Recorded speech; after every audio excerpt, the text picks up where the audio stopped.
I'm offering you a choice. To fight with knives or guns. But just remember this. Whichever way you choose, the loser will be a long time dead.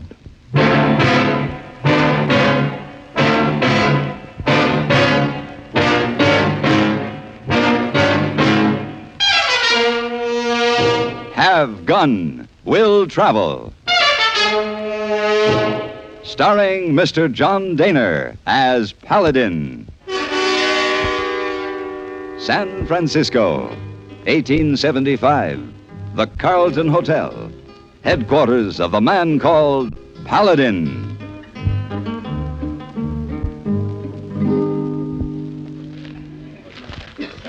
Mr. Paladin! Mr. Paladin! Yeah. Over here, hey boy. Oh, Mr. Paladin, message. Oh, thank you, hey boy. Mr. Paladin. Yes? Oh. How do you do? Badly. In the future, when you send a note to a lady, kindly instruct the waiter not to hand the note to the lady's companion. I apologize. Perhaps I can recompense you in some way? Mr. Webster want answer? Tell him my price is $1,000, hey boy. It Madam, has caused me the most dreadful kind of embarrassment. Well, I am indeed sorry, madam. If you will allow I me already to... told him $1,000. He actually insisted that I was flirting with you across that entire dining room last night. It was ridiculous. You were the soul of decorum. Webster said what, hey boy? He turned red like a stove, but he said he'd pay. Ah, good. He forbade me to ever communicate with you again. That's bad. The gentleman is your husband? Certainly not. Well, that's good. But we'll have to show him, you and I, that absolutely nothing occurred to cause him to act this way. Of course. What time may I pick you up for dinner? 8 o'clock. Always a good hour. Until then. Oh, boy. What I tell Miss Webster? Oh, tell him I'll find out why 3 of his riders have been waylaid on open rangeland, and I'll do what I can for him. Oh, yes, have gun will travel? Exactly.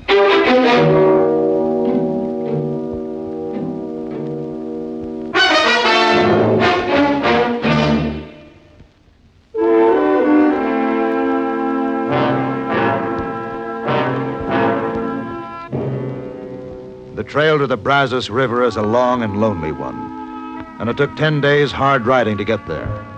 And once I was there, it was nothing but brackish, muddy water, the product of an unfriendly nature. A mile beyond, the trail sloped up into the rocks. It was hard going. Hold it right there.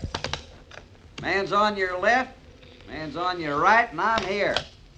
Them's your odds. Unbuckle that gun belt, let her drop.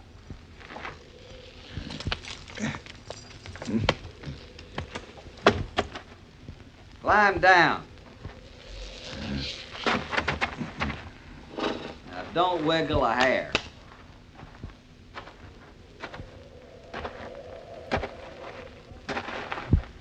Boys? Yes, sir.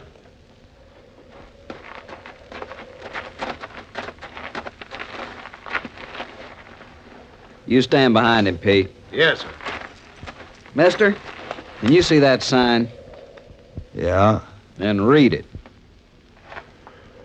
Closed range, keep out, O'Bannion Ranch. You crossed. This is open range according to the map. According to me, it's open when I say it's open. You boys can have his clothes and horse. I'll just take a gun. Hey, he's got a derringer. Get him, Pete. You don't talk so tall now, does he?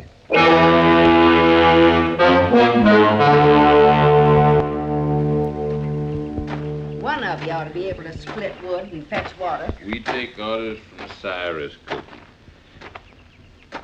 Good morning. Is this the O'Bannion Ranch? Well, I declare. Look at the wind blew in. I have some business with whoever owns this ranch. Move on, fella. Next ranch is 20 miles. No handout here. I want to see the owner. Maybe we ought to let him see the owner if he takes a bath first. Owner here's kind of persnickety about dirt. Water trough, Pete. Grab a hold. Get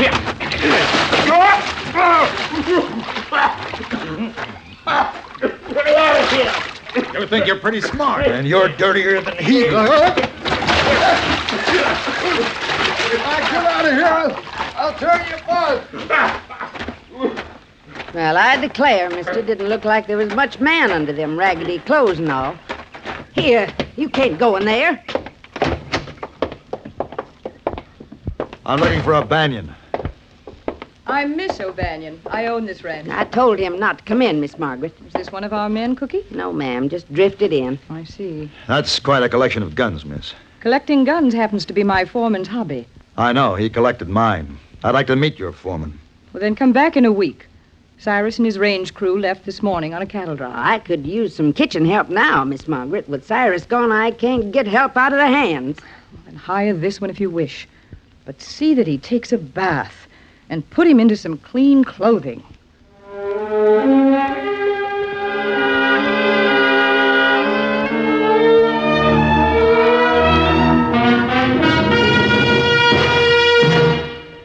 Say, let me put a question to you. How much do you appreciate the things that make life just a little easier? Like living any place you've a mind to. Now, according to our Constitution, if we don't like where we live, we can move to any other state we want to. All we have to do is hop in our car or take a train or a plane, and off we go. And when we get where we're going, there's plenty of stores and shops and tradesmen to help us in our new home. But let's go back a spell to 1790 and see what happened then when folks got the urge to move.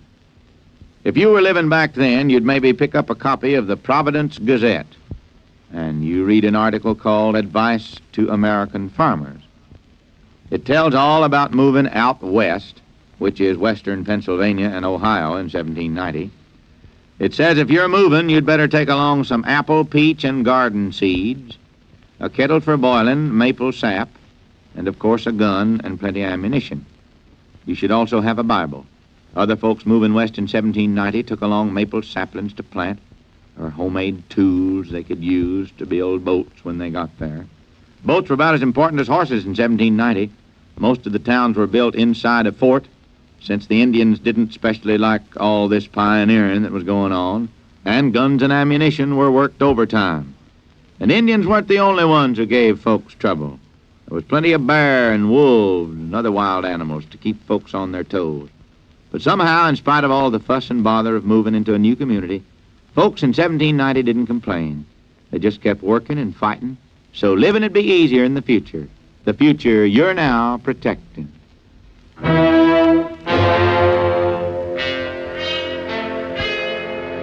When a man is stripped of his horse, his saddle, and his guns, his problems become simple. He must have food and a place to rest.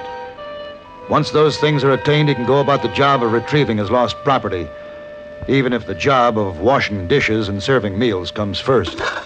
Here, you stay out of that stew. Well, a man can get mighty hungry around this place working in the kitchen. I've been watching you. You ain't no saddle bum. Just who are you, mister? Would you believe me if I told you I was the oldest son of an English nobleman? Well, not hardly. A little callus on your thumb there. Wouldn't be from a gun hammer, would it? It might, Cookie.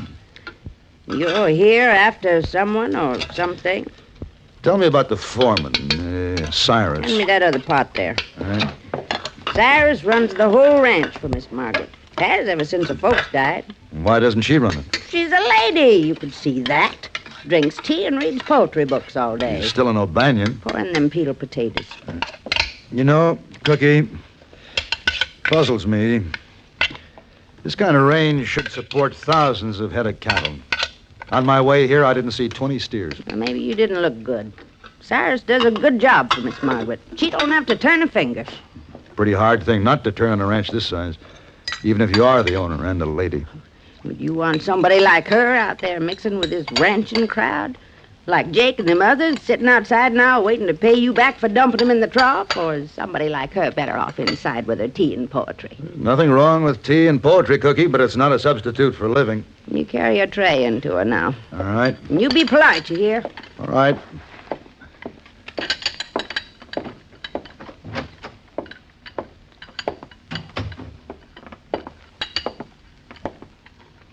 Tea? Thank you. Will you pour, please? 1 lump or 2. One, please. I probably should say I think that you've done very well so far. Thank you. Breakfast was served quite expertly. You show considerable household ability. Would you kindly stop staring at me like that? Yes, ma'am. A good servant tries to be as inconspicuous as possible. Yes, ma'am. The books on the mantel, please bring them. Of course. Tennyson or Shelley, ma'am? Oh, it doesn't matter. But it does. I recommend this one.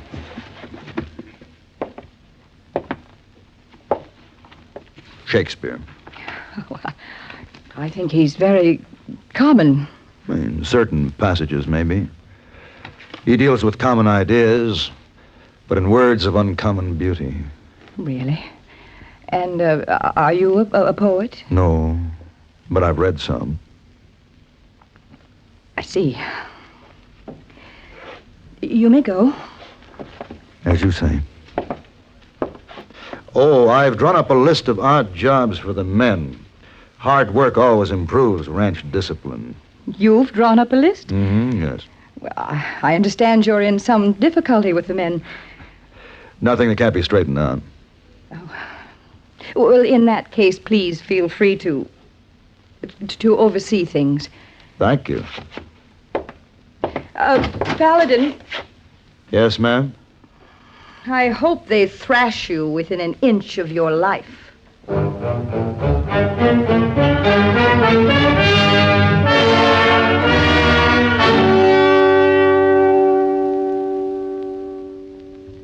We'll be back to our show in just a minute, but first, this message. You know, our servicemen overseas have a wonderful opportunity to observe new customs and traditions. They find, too, that these ideas aren't so strange after all. For instance, take this business of tattooing. On some of the islands of the Pacific, the natives adorn themselves with tattoo marks indicating the group they belong to or the gods they worship. Among the Brahmins and Mohammedans, a tattoo is used as a mark of caste, although the caste system is rapidly disappearing. In Japan, skilled artists create truly beautiful designs using the human body instead of a canvas. Well, all this might sound strange, but tattooing is not unknown in our culture. However, as some of our servicemen have observed, it's a little embarrassing when a fellow with a tattoo that reads John Loves Mary takes as a wife a girl with the name of Josephine. Or the young man with a beautiful anchor on his chest finds himself in the Army or the Air Force. From another standpoint, the beauty marks worn by some women of Western civilization are nothing more than a form of tattoo. And the same thing is true about other customs and traditions of all countries. The way of doing things may be different, but the ideals are the same. These customs are important to the people who follow them, and our servicemen are helping to maintain goodwill by observing the customs of other people in other lands.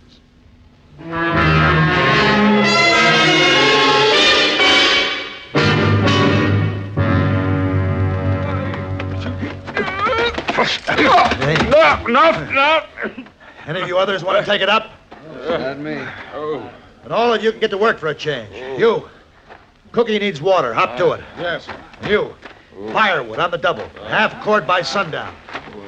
You. In the barn. Curry those animals. Yeah. Now, the rest of you, there's enough work for all hands around here. If you can't find any, let me know. I'll find it for you. Now, hop. What about me? You and I are going to check the feed and water conditions, Jake. Any objections? So long as I can't whop you, I'll ride with you.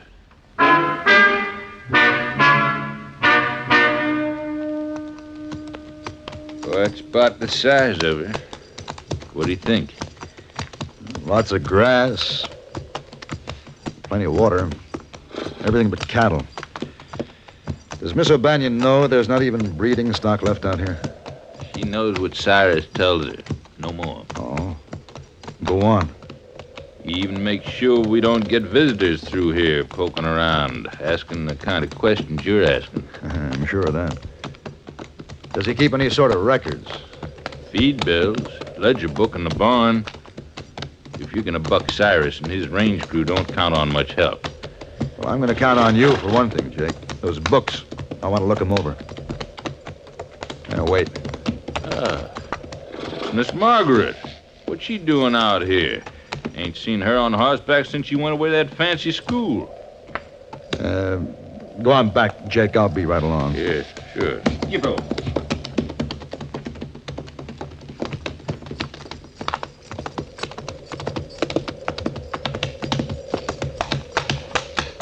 Oh, Mr. Paladin. Oh, I'm glad you happened along. My saddle seems I didn't happen along. What? You knew I was riding out here. You circled ahead to this point, then you dismounted, loosened the cinch here. Dare you speak to me that way? Well, it's time somebody spoke to you some way. What are you talking about? You. Now, this is the first time you've ridden your own ranch. I've never seen you look prettier. Even the breeches are becoming. A gentleman would never... You know, you ride very well. I suspect when your parents' backs were turned, you used to slide out the window and pick out a horse and ride bareback. Well, what if I did? And between embroidery practice and elocution lessons, you even dreamed about running your own ranch. Out here, that'd be normal for a boy or a girl. And I could run one, too. Then why don't you? Well, I'm a lady. Anyway, I wouldn't know where to start now. And start by being honest. With yourself first. For example, why did you ride out here? What did you want? Honest? Yes. I wanted to come right up to you and say, stop calling me ma'am. I know you're not really hired help. You have a way of upsetting me every time that you walk into the room. That might be dangerous for a lady. You said to be honest. Well, I'm a woman, too. In a week, I intend to be 1,000 miles from here. Oh, Paladin. I think we'd better ride back, Miss O'Bannion. We wouldn't want to get caught out here after dark, would we?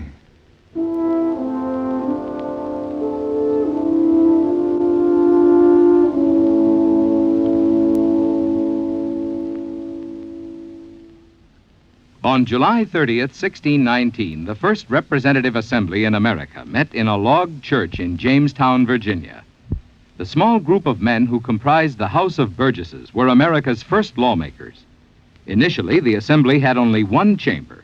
Then, around 1680, an upper chamber was added, and Virginia's legislature had two houses. A century later, the concept of a two-chamber legislature was carried over to the United States Congress and resulted in the formation of the Senate and the House of Representatives. For almost 300 years, this type of legislation has been an important characteristic of American democracy. From the contributions of the past come the principles of the present.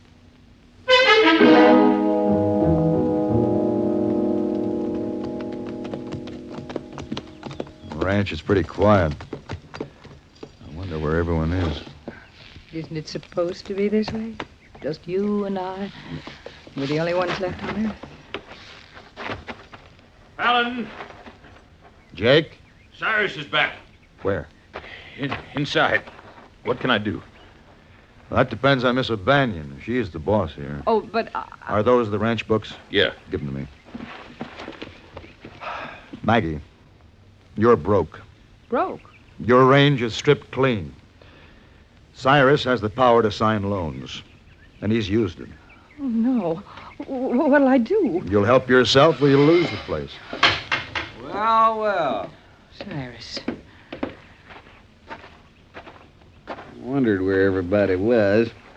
I see you've been going to a lot of trouble. My books, huh? That's right. I wouldn't worry too much about them. See, what's to worry about are these notes I hold, right here. Notes? That's what I was going to tell you. Cyrus obligated this ranch to several loans. Sold your cattle, pocketed the money, and used the money to buy the loan papers back. All I have to do is demand payment. Oh, and speaking of debts, mister, don't you owe me something from our first meeting? I was coming to that. Now, wait a minute. I just collect guns. I don't use them. Now, it's your move. Fine. That's just what I wanted you to do. Watch his knife, Mr. Paladin. And now it ain't murder, is it? just self-defense.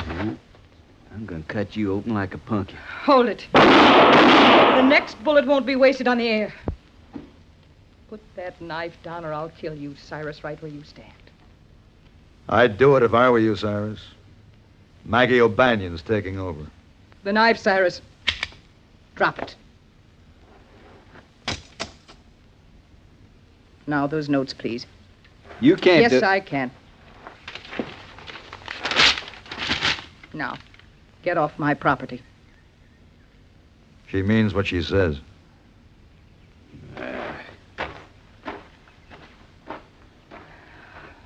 How'd they do, Paladin? Fine, Maggie. Fine.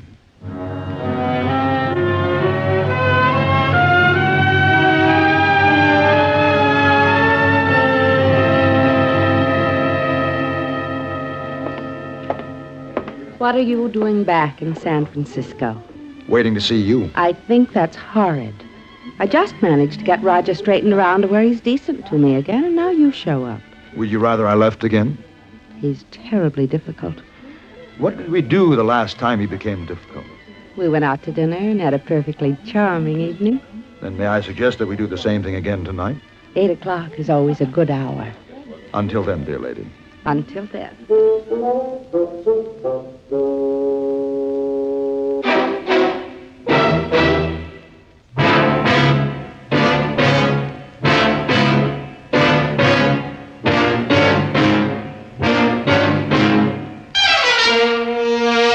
Have Gun, Will Travel.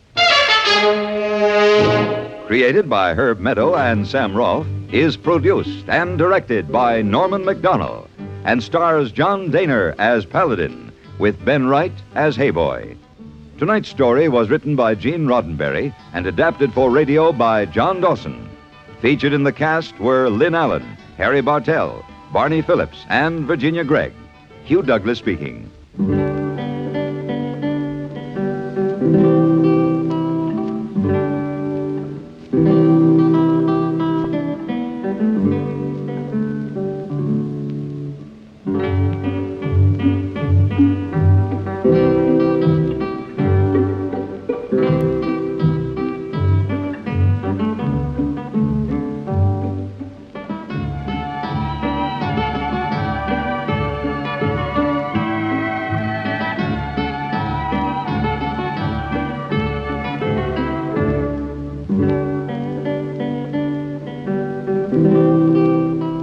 Have Gun Will Travel is brought to you through the worldwide facilities of the Armed Forces Radio and Television Service.